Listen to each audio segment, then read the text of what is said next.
Hello and welcome. If you're new to the channel, I'm Nikki. And I'm Mark. And together with our van Chloe and our two dogs Sid and Ivy, we've started Vanlife. We have sold our house in France, we have quit our jobs in France, we've sold our cars, we have sold everything in France. There is literally no going back. Please join us on our journey as we're making memories 1 kilometre at a time. Hit that like button, comment and subscribe. Also, we plan to put out a video at least 1 or 2 a week, so hit that notification bell to find out what we're up to. Coming up in this episode, 80 years ago there was such violence and bloodshed. So we're now heading to the American Cemetery of Remembrance. So they were a little bit like sitting ducks. Then I don't have to remember just how young these people were.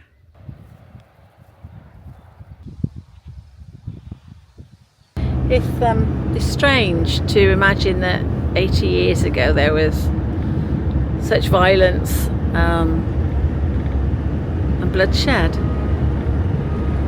It's so sad. We're on our way to the American War Museum. Okay, near Omaha Beach. The reason why we're doing this is because we'd rather go to museum, find out the history. So when we know about the history, we can go to the beaches and we got half an idea for a change.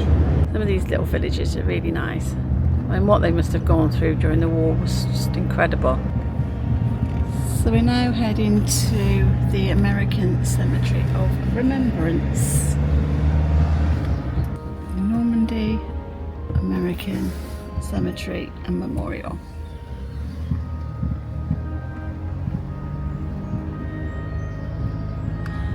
Yeah, just follow the motorhomes. It's quite busy already, isn't it? Yeah. Ever seen the film Saving Private Ryan? This cemetery is the start of the film. So, yeah. There we go.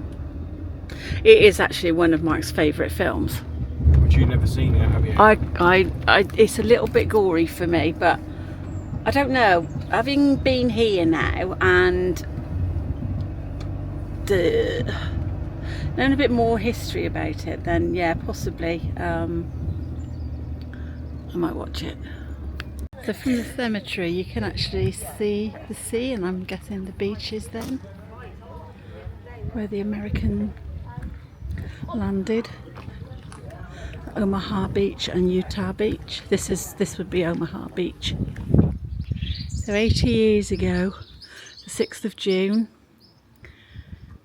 the British, the Canadian and the American Allied forces came across that water to land at Utah Beach, Omaha Beach, Gold Beach, Juno Beach and Sword Beach.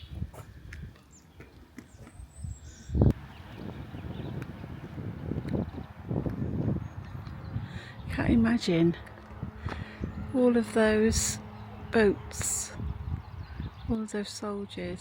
It's a completely different day 81 years ago. It was raining, it was cold, and that blue sea would have been red. The sand and the sea just littered with bodies. It's just an awful thought. Having endured a dreadful crossing where many were seasick from when the Armada left the Isle of Wight, that they couldn't have been feeling great anyway when they landed, but then to have to literally fight for their lives and then somehow climb up this hill.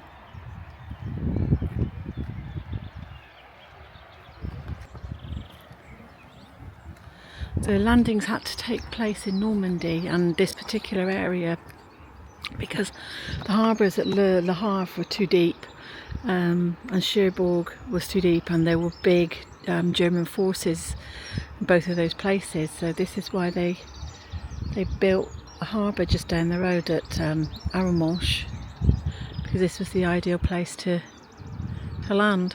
All the Germans were, this is all occupied by Germans, so the U-boats are coming in, the doors are opening, and yeah, they were sitting ducks, really, weren't they? Yeah, I said that. Yeah, they were. They must have been, because from this vantage point here, Just look at that. wow, gosh, it brings it home when you see that every single one of those white crosses represents someone that gave their life. It's a beautiful place, but all built for the wrong reasons. It just goes on and on, doesn't it? Yeah. Look how immaculate and looked after it is. Yeah, I think for American Flag. relations that lost a loved one here, they must take some kind of comfort, because it is so well kept, so well respected. Literally as far as the eye can see, just white crosses.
The gravestones in the distance, there's a barrier and you can't get to them.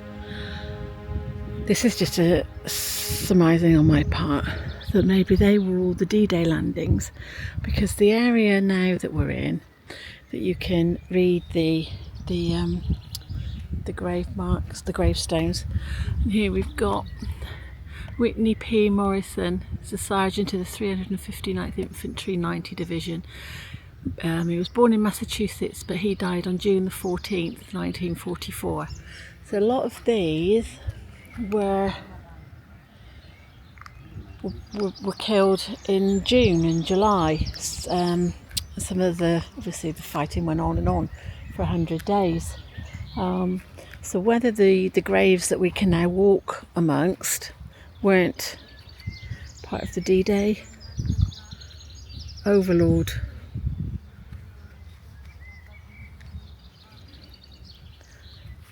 I don't know. If somebody knows, please tell me. I'm glad, actually, that there are no ages in them.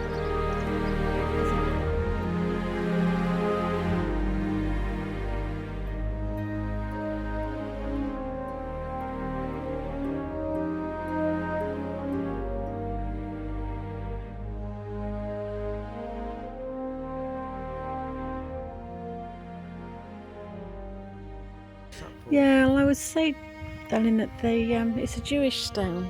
It's a Star of David. So they wouldn't want a cross, they would want the Star of David.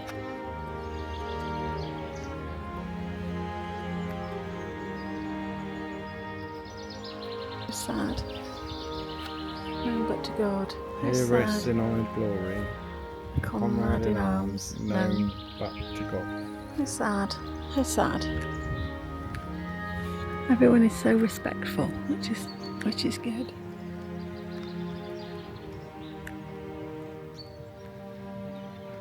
The brave souls these were.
This embattled shore, portal of freedom, is forever hallowed by the ideas, the valour and the sacrifices of our fellow countrymen.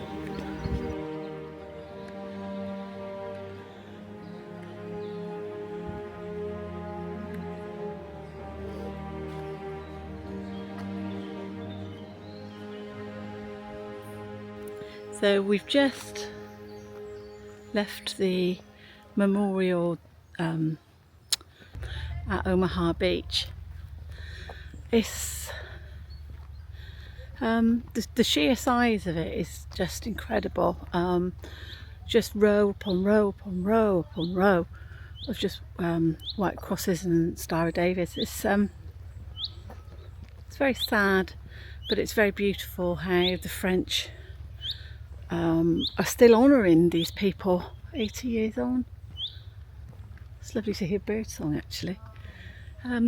Yeah, it's an awful lot bigger than I thought, an awful lot more graves than I thought. But the setting is stunning. But with the beach kind of in the background, my eyes kept wandering to the beach, thinking about all these men that had such plans for their future just going to their deaths, and that's where they remained, is just upon that hill. What did you think of it, darling? For me, this is my second visit here. You still get goosebumps, your hair still stand on end, but no words really, no words. Oh, okay. It's just no words, it's sombre. Respect, isn't it? Yeah. Respect, and just when you look at the graves, you've got to think back. Well, it's admiration for how brave they were. And you don't realise how many gravestones there actually are. We've just seen a monument wall, which is like a 360, and every soldier's name is on that wall. Incredible. So, yep, they'll always be remembered. So this is the memorial coming up now that's on Omaha Beach. So we're going to try and find somewhere nice and quiet to park and just reflect really, as well as anything else.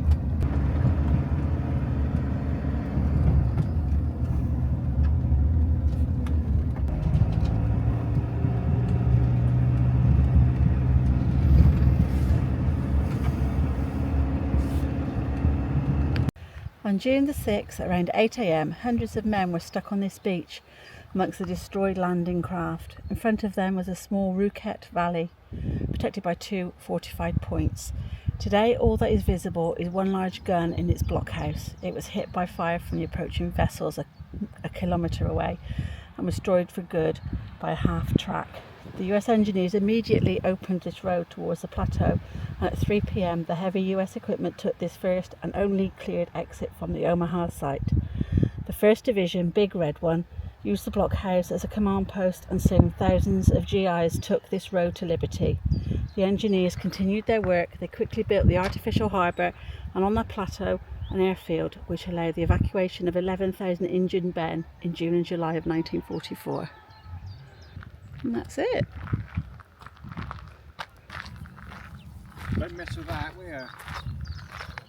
That's the only gun that remained. The marker commemorates the achievement of the 467th Anti-Aircraft Artillery Automatic Weapons Battalion, who landed on this beach in the morning of June the 6th.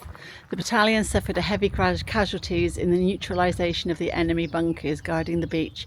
Special recognition is made to those who were killed or wounded during this and later campaigns into Western Europe. May their deeds never be forgotten. Dedicated by the surviving members of the battalion on June 6, 1994.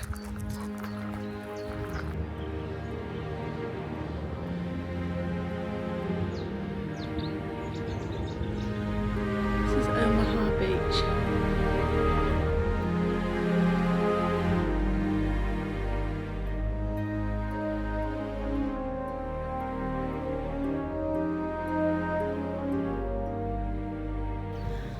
So this is the Naval Combat Demolition Unit Scouts and Raiders Monument Park.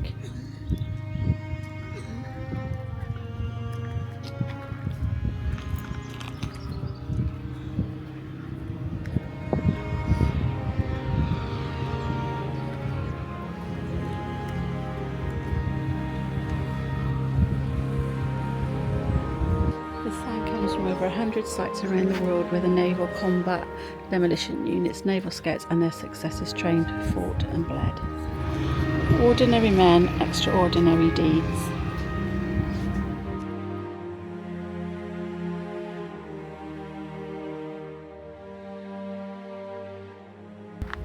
This feels a bit weird now, walking on this sand.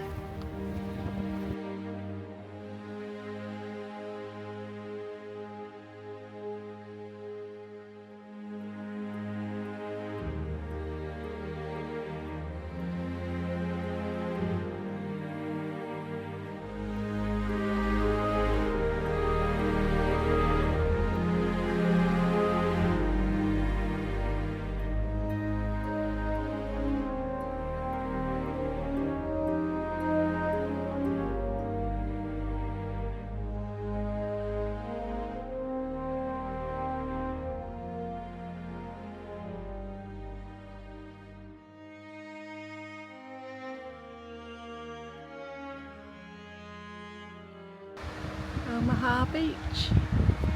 People enjoying their freedom that all the Allies paid their lives for. Just sit and reflect.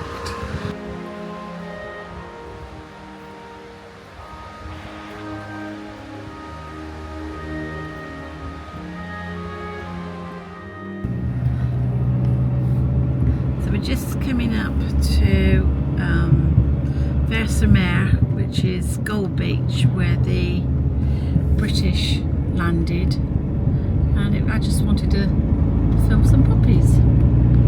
So this is Gold Beach, which is where the British Allied forces arrived.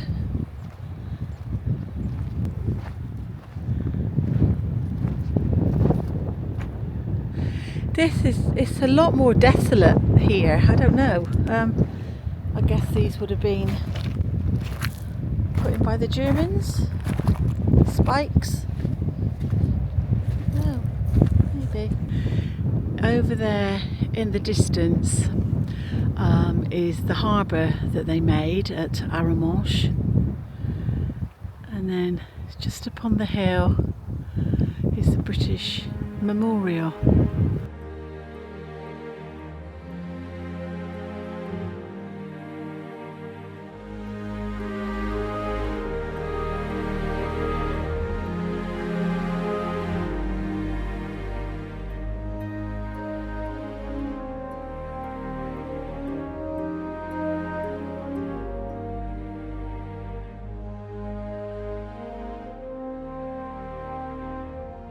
The British Normandy Memorial.